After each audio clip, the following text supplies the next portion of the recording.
I welcome you all on behalf of 1.25 billion people of India to this wonderful pavilion of India at COP21. We expect equitable and just climate deal in Paris. Welcome again, and you will enjoy visiting India Pavilion.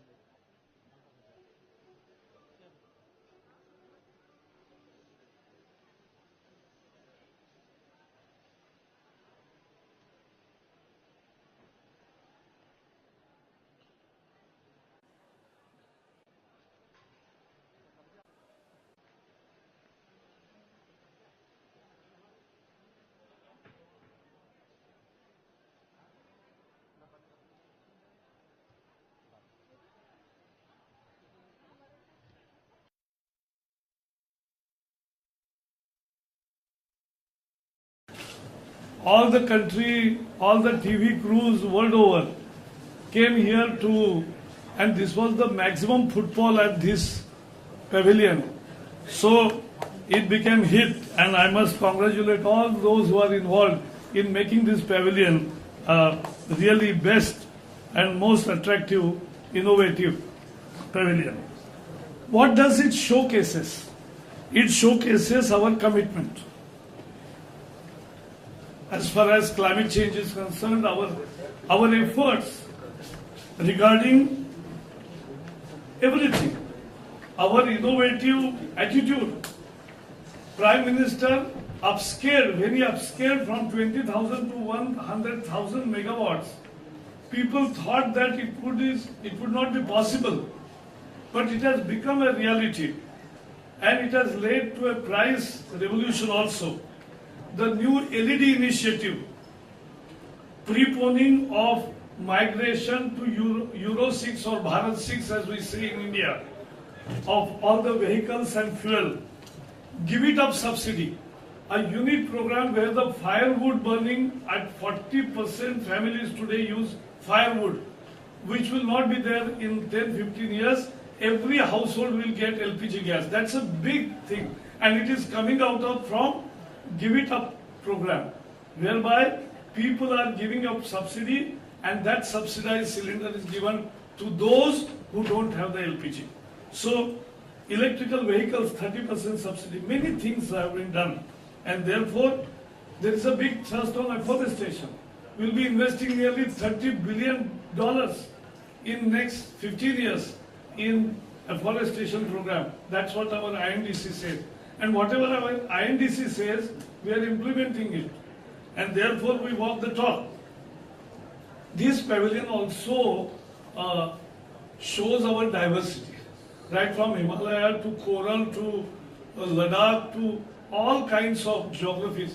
We have 10 coastal states, 10 Himalayan states, 2 desert states, 60 islands where people inhabited, and we are also having 10 jungle states, forests predominantly. So we have tremendous natural variety. 8% of world's biodiversity is in India. And therefore, this stall will give a correct impression of India to the world. And I think this will become most attractive, and we will be engaging with the world through this pavilion also. Now, without wasting time, I'll request our Prime Minister to inaugurate this booklet, Parampara. This is a very wonderful book which have been brought here, and this release of book, yeah.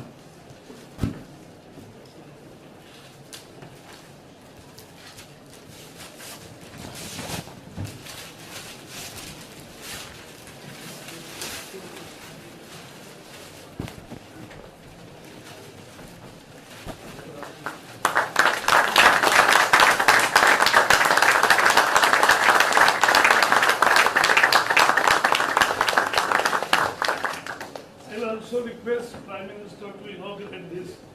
This is Parampara, is a book which gives us the full information of Indian lifestyle, values, ethos of conservation, and that's very important. And I will request him that he will release the book prepared by MNRE department, investing in a green future, the ambitious renewable program.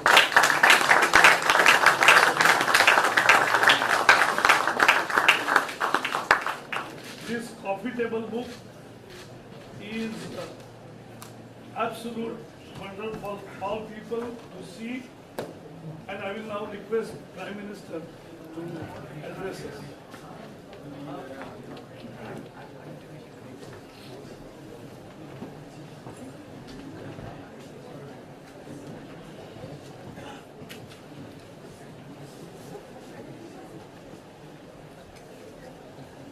My ministerial colleagues, Sri Prakash Javadekar ji, Sri Piyush Goyal ji, distinguished guests, I am delighted to inaugurate the Indian Pavilion. This is the first day of a historic summit in Paris.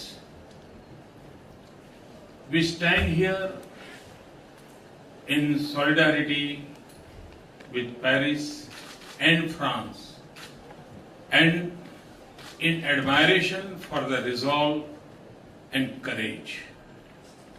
The entire world, 196 nations, has come together to shape the future of this world and the health of our planet. One can say that Paris to protect planet. This summit is of a great significance to India's future too. This pavilion is a window to our heritage and our progress, our traditions and our technology, our aspirations and our achievements.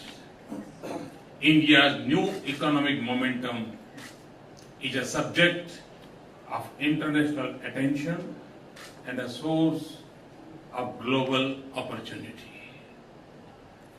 Our progress will not just change the lives of 1/6 of humanity. It will also mean a more successful and prosperous world. Equally, the choices the world makes here will have an impact on our development. Climate change is a major global challenge, but climate change is not of our making. It is the result of a global warming that came from the prosperity and progress of an industrial age powered by fossil fuel. But we in India face its consequences today. We see it in the risk of our farmers, the changes in weather patterns, and the intensity of natural disasters. We are concerned about the rising oceans that will threaten our 7,500 kilometers of coastline and over 1,300 islands. We worry about the retreat of glaciers that feed our rivers and nurture our civilization. That is why the outcome in Paris is so important. That is why we are here. We want the world to act with urgency. We want a comprehensive, equitable, and durable agreement which must lead us to restore the balance between humanity and nature, and between what we have inherited and what we will leave behind. this will mean a partnership in which those who have the luxury of choices and the capability of technology will make adjustment to sharply reduce their carbon emission. The extent of their commitment and the strength of their action must be consistent with the carbon space they occupy. And they must leave enough of what is left of our carbon space to let developing countries grow. They should share resources and technology with those who live between want and hope so that we can meet the universal aspiration for clean energy. It will also mean that the developing world will also try to have a lighter carbon footprint on their growth path. We want the conviction of the world to be matched by efforts to create conditions in which we can succeed. Because our challenge is pressing, our efforts must be urgent. Friends, this will be the subject of negotiations over the next few days. I'm here in the Indian Pavilion to say something else. And I speak not just to the world, but also to our people. India's progress is our destiny and the right of our people. But we are a nation that must also lead in combating climate change. It stems from our obligation to give our people clean air, clean rivers, resilient farms, healthy habitats, and forests rich with life. It comes from our conviction that we must aim not just for higher incomes, but better quality of life. It comes from our commitment to the world. Above all, it arises from our timeless traditions and beliefs. The choices a people make are shaped by their culture and beliefs. In India, nature has always been treated as mother. Since ancient times, we have seen humanity as a part of nature, not superior to it. The divine has manifested in nature's diverse forms.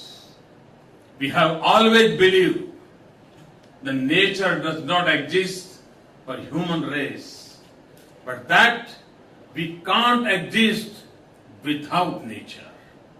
So, nature is meant to provide and nurture, not to exploit. When nature is in equilibrium, our lives and our world will be in balance.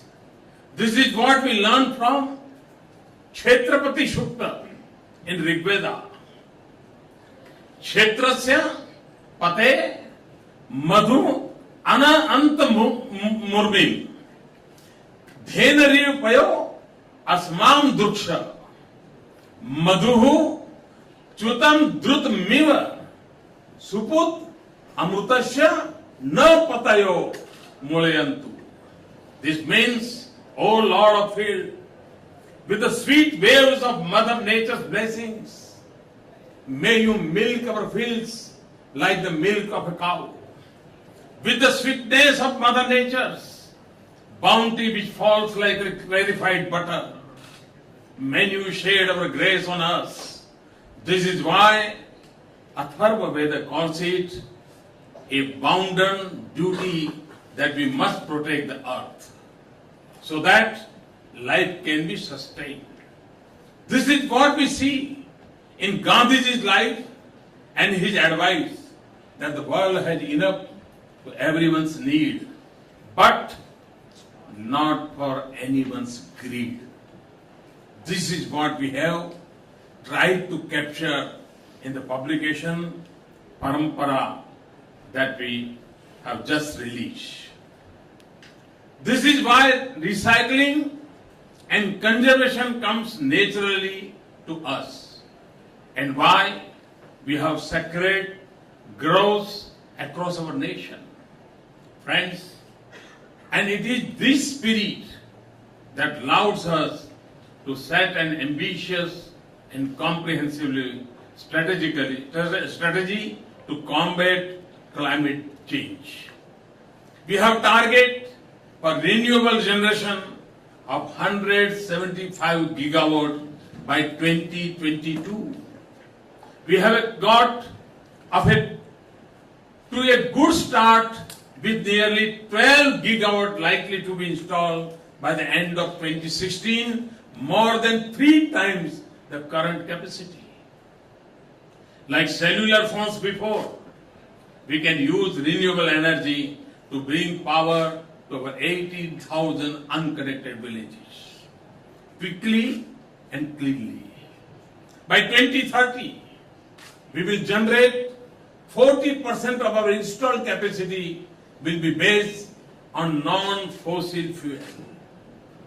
We will convert waste to energy. We will make our cities smart and sustainable and transform public transportation, including through 50 new metro rail projects. We are investing in supercritical technology in thermal plants.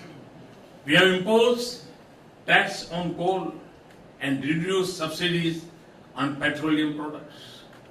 We are raising fuel standards for automobiles, and we have introduced tax-free bonds for renewable energy. We have a massive program to expand our forest cover to protect our biodiversity. In the past few months, millions of households have switched to LED bulbs, and we have plans to replace diesel by fuel cells to power the thousands of our telecom towers. Our vision of India is a global manufacturing hub, rests on the simple principle of a zero defect, zero effect production that is perfect and leaves no footprint on environment. Our mission of more crop per drop will not only improve the lives of farmers, but will also reduce the pressure on a scarce resources. And research and innovation in clean energy is a high priority. We want to make conventional energy like coal cleaner. We will make renewable energy cheaper and convenient to install even in our homes. We want to make it more reliable and easier to feed into our transmission lines. From governments to communities, there are countless examples of innovation and enterprise that are restoring the health of our environment. I have tried to capture some of these initiatives in my book, Convenient Action, which we shall present today. Friends, this is the voice of our people and the call of our nation and the consensus of our polity. India's leadership on environment has been the vision of Indian leaders and successive governments from Stockholm in 1975 to Copenhagen in 2009. We are raising our national effort to an entirely new level, and we are intensifying our international partnerships. So we come to Paris with our commitment, but we also come with hope. So we approach the negotiations under the UN Framework Convention on Climate Change in a spirit of partnership, which must be based on the principle of equity and common but differentiated responsibilities. Later today, I will join leaders from major developed and developing world for an innovation summit, because I believe that innovation and technology hold the key to our collective success. President Hollande and I will also co-chair the launch of my long-cherished dream of an international solar alliance to promote greater use of solar energy in the 121 solar-rich nations, to call the world to look deep into the ancient wisdom of all our civilizations, cultures and religions. I had requested President Hollande to bring out a book of quotations from around the world. I am happy that we will release it today. And I will also call for a change in lifestyles so that we reduce the burden on our planet. The enduring success of our efforts will depend on the way we live and think. In conclusion, therefore, let me return to the theme that defines us in India, the spirit of partnership, the belief in oneness with the whole, that is nature. To the people of India and our friends in the world, I call you to live with the commitment of Loka Samasta Sukhina Bhavantu. The desire of well-being should include our planet, our nature, all countries, and the entire humanity. If our thinking is right, we will form a true global partnership of capabilities and needs that leads us to a low carbon age. Thank you very much. Thanks a lot.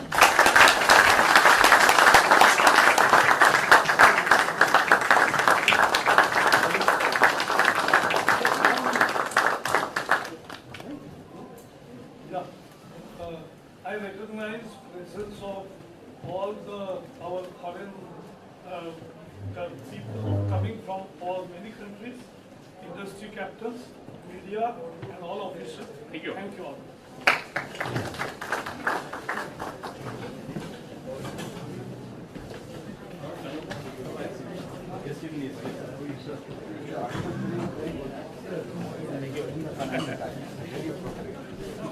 Yes,